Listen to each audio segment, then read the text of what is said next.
kulanti wanaagsan dhammaantiinba waa mar kale iyo barnaamijkeena qubanaha maanta qodobada aan idinku hayana waxaa kamid ah maleeshiyada taabacsan Daacish ee ka dagaalama Soomaaliya oo taageero u muujiyay hogaamiyaha cusub ee ururka Daacish Abu Ibrahim al-Hashimi al-Qurayshi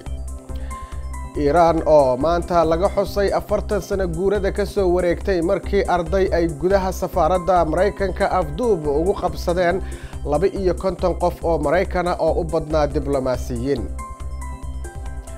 qodobadaas iyo sheekooyin kale ayaanu idinku haynaa barnaamijkeena qubanaha maanta aan ku bilownay maleeshiyada taabacsan Daacish ee ka dagaalama gudaha Soomaaliya ayaa sheegay in ay taageersan yihiin hogaamiyaha cusub ee ururka Daacish Abu Ibrahim al-Hashimi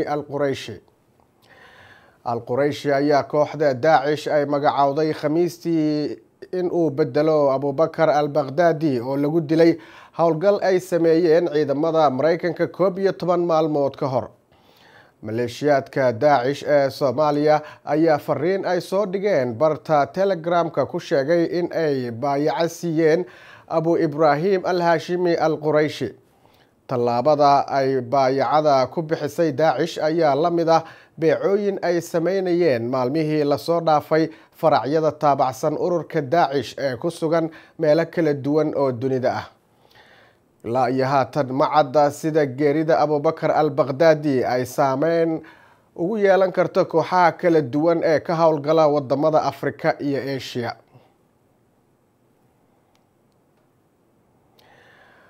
roobab xoog leh oo khasaare geystay ayaa maalmihii la soo dhaafay waxa ay ka da'ayeen deegaanada xeebaha Somaliland iyo Puntland inkastoo aysan dad wax ku noqon haddana roobabkan ayaa burburiyay guryo magaalada Boosaaso roobabka da'ay waxa ay saameyn u geysteen ganacsigii magaalada warbixintan kooban waxaa noo soo diray wariyaheena Yuusuf Maxamuud Yuusuf Ali Cismaan oo kamid ah dadka ganacsiga ku leh Boosaaso ayaa iga warramay saameynta ganacsiga uu ku yeeshay roobabkii da'ayay haddana ayaan kacsatada iyo shir wax xanimnayn waxaan ku xanimnaa waxa weeye biyihii baan ugu soo rimaday meel ka bixin la waayay Cabdirasaaq Maxamed Cabdi oo kamid ah odayaasha deegaanka ayaan weydiiyay waxa kalifa mar walba oo roobab ka da'a gudaha Boosaaso inay sidaan oo kale saameyn ugu yeelato dadka iyo waliba ganacsiga in lagu daro in loo sameeyo tuubooyin iyo dirinajiyo badda galiya biyaha intaan ku soo jeedin lahaa saan arintan u dhacday arintan dib badan bay keenaysaa qofkii suuqa ma mari karo gaadiidkii ma mari karaan ilmihii iskuul ma aadi karo nadaafad xumaa jidha saameyn badan bayna ku haysaa maamulka dawladda hoose ee degmada Boosaaso ayaa bilaabay in wadooyinka ay ka dhuraan biyaha fariistay gaar ahaan goobaha ganacsiga hortooda sujeeniya in dhowrka maalmaha soo socda inaanu magaalada biyaha ka dhurno iyadoo nadiif dib aan ugu soo celino jawigeedii hore goobaha ganacsiga iyo meelaha dadweynuhu ay degaan iyo goobaha waxbarashada intaba Yuusuf Maxamuud VOA Boosaaso dalka Kenya waxaa maanta ka bilowday imtixaanka dugsiyada sare ee dalkaas gobolada waqooyi bari dalka Kenya ee xadka la leh Soomaaliya waxaa maanta la geeyay goobaha imtixaanaadka lagu qaadayo ciidamo ilaaliya isla markaana ka hortaga maleeshiyadka hubeysan ee dhinaca xadka Soomaaliya ka soo talaaba Cabdiwali Cabdi Maxamed ayaa warbixintan waxa uu ka soo diray Wajeer maanta waxaa wadanka Kenya guud ahaan ka bilowday imtixaanka qaran ee KCSE-da waxaana qaybo kamid ah gobolka waqooyi bari sida deegaano kamid ah ismaamulka Wajeer ka jirta cabsi kadib markii uun asbuuc ka hor ay ururka al-shabaab weerar ku soo qaadeen xiro ciidan oo ku taala tuulada Dejabula waxaana xarumaha imtixaanka lagu qaadayo la geeyay ciidamo hubeysan oo dheeri ah waxaana goobaha qaar ilaalinaya ciidamada difaaca dalka Kenya ee KDF-ta fear of security, it is always there. way jirtaa cabsi waayo waxaan ku suganahay deegaano xuduud leh balse waxaan xaqiijinaynaa in meel kasta aan imtixaanka ku sameeyno waxaana goobaha qaar aan geynay ciidamada difaaca dalka waan ka taxadaraynaa badqabka imtixaanka the fear is there but we are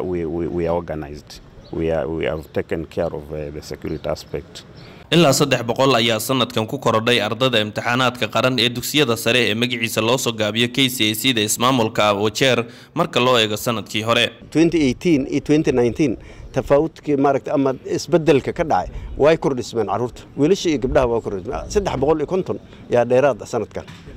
oo maaragtay sanadkii hore sanad kastaba caruurta waa sii kordhismaan KCSE hagaajin haday tahay primaryga waa kordhismeen laakiin waxaan in sheegay caruurta primaryga hagaajisay aan ka soo qaata wajeeyst arday kasta oo primary imtixaanka KCB hagaaji waxa sela nafas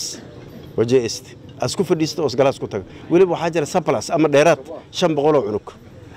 markii iskuulaha form 1 projection markii form 1 maxay keli karaan aan fiirin waxa soo heray 500 kuwaas oo ku saacideyn doon subcountiyalka kale ilmihi meel ka way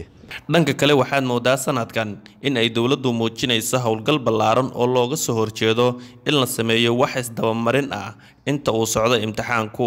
tarta ay leedahay haddii imtixaanka la xado oo caruurta loo xado ilaa waxaan haddan taariikh u haynaa wadanka marka noodistan kaliya bal ama gobolka kaliya aan soo qaadanin meelo badan oo ardayda imtixaanka laga gooyo xanuunka ay leedahay markay risaalada ay soo baxdo aan soo hordhignay oo maaragtay wax cad ay maaragtay lagu qanci kara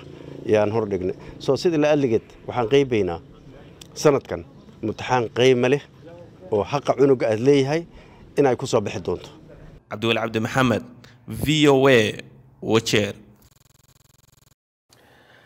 isla arrimaha dalka Kenya ayaan ku jirnay madaxweynaha dalka Kenya Uhuru Kenyatta waxaa loo gudbiyay liiska tirakoobka dadka Kenyaanka ah ee dhawaan la sameeyay tirada Soomaalida ee waqooyi bari Kenya ayaa tirakoobku uu sheegayaa inay tahay 2.4 milyan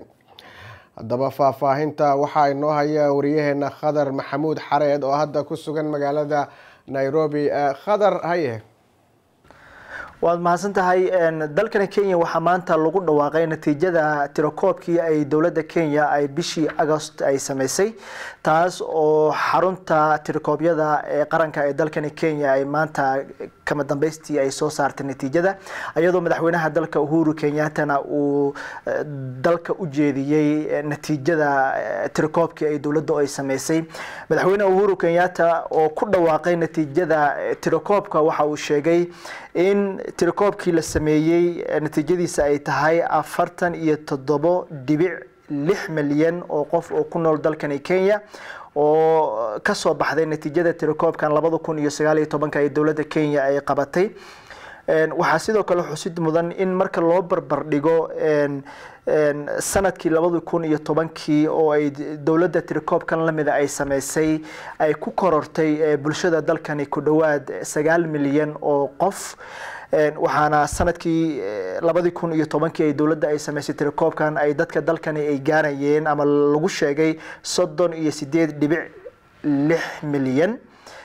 tobankii sanaba mar ayayna dawladda Kenya ay qabataa tirakoobka noocan oo kale ah madaxweynaha dalka Kenya Uhuru Kenyatta mar uu la hadlayay dadka dalkiisana waxa uu uga mahad celiyay sidii wanaagsaneyd ee uga qayb qaateen tirakoobka ay dawladdiisu ay sameysay isagoo ugu baaqay in hay'adaha iyo mashaariicda horumarinta ay adeegsadaan tirakoobka ay dawladda Kenya ay soo saartay sanadkan 2019 gobolada ugu badan waxaa ka mid ah dadka la tirakoobay magaalada caasimadda ee Nairobi Kiambu Kakamega Tana River Isiolo iyo gobolo kale dhinaca gobolka Soomaalida ee gobolka waqooyi bari ee dalka Kenya ayaa waxa tirakoobku uu sheegayaa in dadka ku nool lagu tirakoobay ama lagu qiyaasay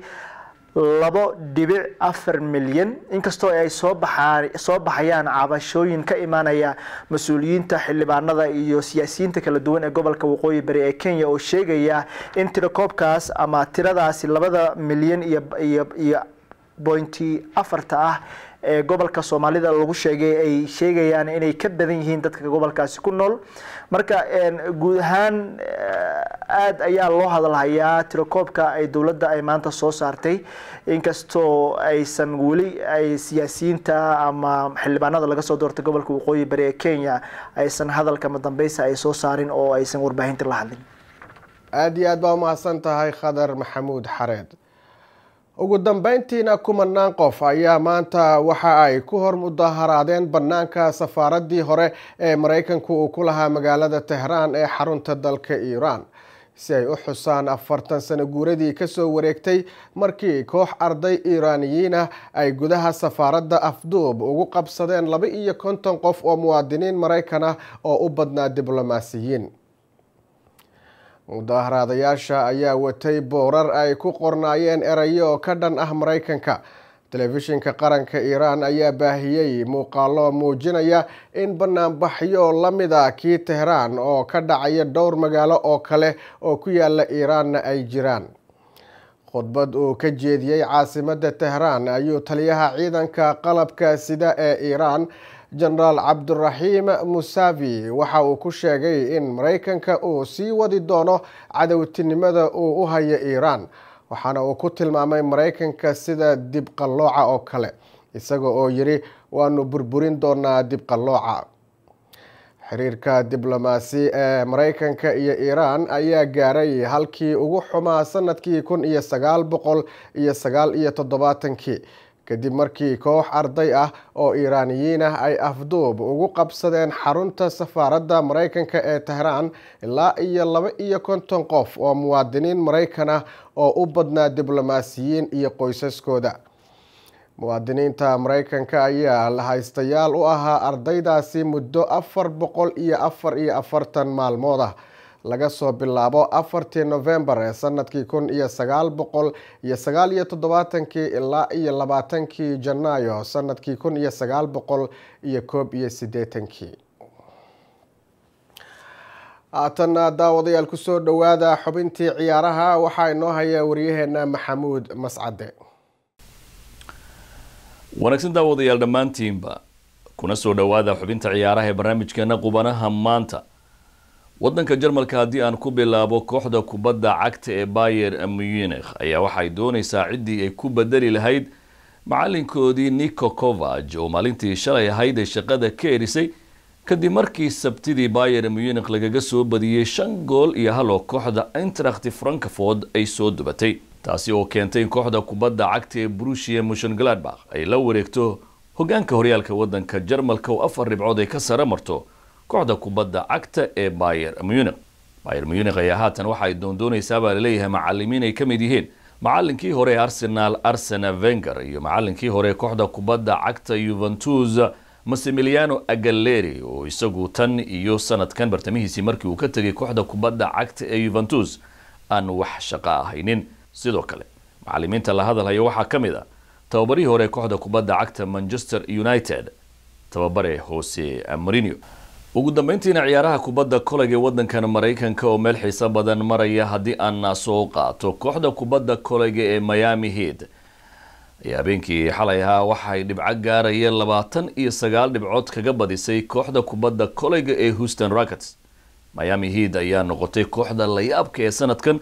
oo ilaa hadda 6 kulan oo ciyaartay 5 kamid ah badisay. waxaa la isweydiinayaa kooxda kubadda kolayga ee Miami Heat